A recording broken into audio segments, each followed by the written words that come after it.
Hello friends आज English process होची nevertheless यार अर्थ तथापि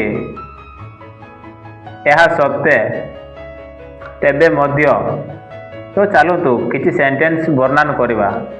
वर्षा हेउतिला तथापि आमे बाहर को गलु।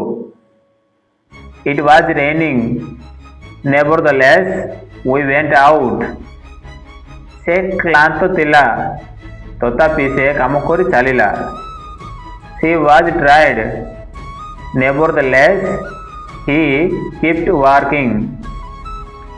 परीक्षा कठिन थिला तथापि मु पास कली। The exam difficult nevertheless I passed. से साहाय्य करबाकू मना कला तथापि आमे काम शेष कलु।